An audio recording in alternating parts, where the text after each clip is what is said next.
প্রিয় ভাই বোনেরা, আসসালামু আলাইকুম। আমরা আইছি গ্রামের বাড়িতে। তে আমরা গ্রামের যে ক্ষেত আছে, ক্ষেত দেখতে আইছি। আমরা এই যে মোটামুটি এখন আল বাইলাম, এই ক্ষেত আল বাইলাম। আমরা এটার ভিতরে ওয়াগারমু, তাই না?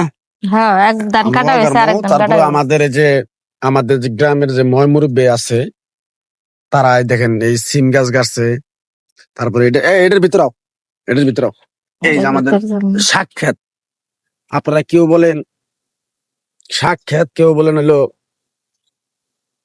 এই লাউ শাক, মূলা শাক। পাঁচ মিশালি এখানে শাক সব আছে এখানে। আছে। লাল শাক, হ্যাঁ, ধনিয়ার পাতা, হলুদের পাতা, মূলের ফুল, গেদির মাও, সিম গাছ, লাউ গাছ। গেদির মাও। কিসে? আজকে যেহেতু গ্রামে আইছি আমরা, হ্যাঁ, লাল শাক সুন্দর করে হ্যাঁ, ভাজি করবা, হুম। খামু। আর হলো ওই আর যে এই যে এই পাতাটা, হুম, এই পাতাটা কি সবাই চিনেন? এটা কিন্তু হইলা হস, ধনিয়ার পাতা না, হলুদের পাতা। এটা আমাদের হইলা হস, জামালপুরে কিন্তু বিখ্যাত খাবার। হইলা হস। শীতকালে এটা আমরা সব তরকারিতেই খাই, বিশেষ করে লাউ তরকারিতে বেশি ভালো আপনি লাগে। ওই দেখ কি সিম ধরছে, দেখছো ওই গাছে? যারা এই যারা যে এই পাতাটা চিনেন বা সর্বনাশ, পছন্দ এত করেন, সিম ধরছে, দেশি সিম। কেউ যদি খাইতে চান তাহলে অবশ্যই আমাদের জামালপুর চলে যারা আসুন। চুপ করেন, আমি কই আগে। কমেন্ট করেন। চুপ করেন, আপনি চুপ চুপ করেন করেন। আগে, আমি কই। আরে ভাই, আপনি চুপ করেন, আমি আগে কই। দূর মিয়া। ধুর। এখন যারা যারা এই হলুদের পাতা খাইতে পছন্দ করেন, কমেন্টস করে জানাবেন। আর চেষ্টা করবো আপনাদেরকে খাওয়ানোর জন্য। আমার খুব অনুভূতিটা পছন্দের একটা কি পাতা তোমার? এই। আসলে অনুভূতিটা অনেক সুন্দর একটা এলাকা। হুম, এখানে শুধু মাঠ আর মাঠ। দেখা যাচ্ছে যে মাঠে চাষ হয়েছে, কিছুদিনের মধ্যে মনে হয় ফসল ফলাবে। হ্যাঁ। আর নতুন ধান আপনাদেরও তো কেবল জায়গা জমি কাটছে, দেখলাম আবার অনেক। হুম। আপনাদেরও জায়গা জমি দেখলাম অনেক, বাড়ি করতেছেন। খুব একটা সুন্দর একটা বাড়ি। ওই যে পেঁয়াজ চলছে, আসলে খুবই ভালো লাগলো পেঁয়াজ দেখে। লাগাইছে। আর এই যে শাকসবজি, গ্রামের যে আসলে শাকসবজির একটা ব্যাপারটাই আলাদা। গ্রামে থাকলে শিওর, ভাই, ব্যাপারটা এটা হলো যাই হোক, বিশেষ এই যে- মজার বিষয় যে যেটা হলো মজার নিজে বিষয় চাষ হলো করে আরেকটা খাওয়া যায়। জিনিস দেখা, এই মজার বিষয় আপনারা আহেন, আপনারা ভুট্টার মধ্যে দেখেন, এই দেন। ভুট্টার মধ্যে পালং শাক।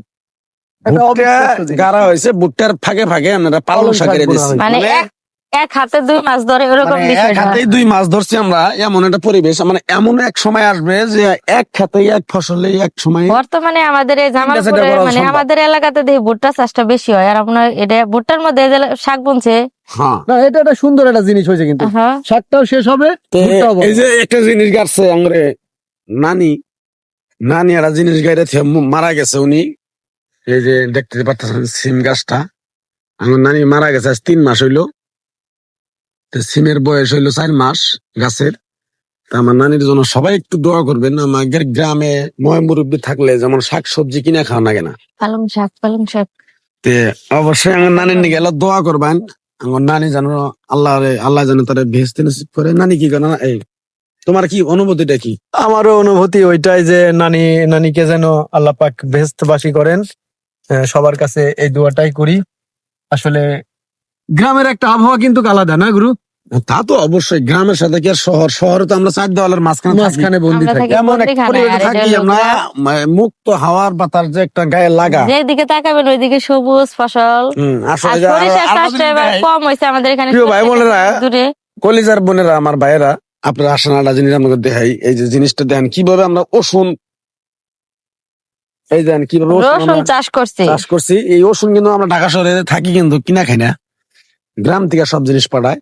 গ্রামের কিছু জিনিস আমরা খাই, তার জন্য আমাকে মনে করেন অসুখ বিসুখটা কম হয়। আপনারা সবসময় একটা জিনিস ফলন করে আছে, আপনার আদা নিজে ডিসিমল, চাষ করে খাওয়ার মধ্যে মজা আদা ডিসিমল আছে কি 1 শতাংশ আছে, ওইটার ভিতরে আপনারা মনে করেন একটা জিনিস ফলন করে খাবেন। এটা সার মার কিছু মানে বাড়তি একটা ভুগি সগি যে একটা জিনিস তা হবো না। তো সবাই গাইস ভালো থাকবেন, সুস্থ থাকবেন, আমাদের জন্য বিশেষ কথা হলো যে আমাদের এলাকাটা আপনাদের কাছে কেমন লাগলো সেটা অবশ্যই জানাবেন কমেন্টস করে। আর আমরা আছি বর্তমানে জামালপুরে, গাজীপুর থেকে জামালপুর চলে আসছি।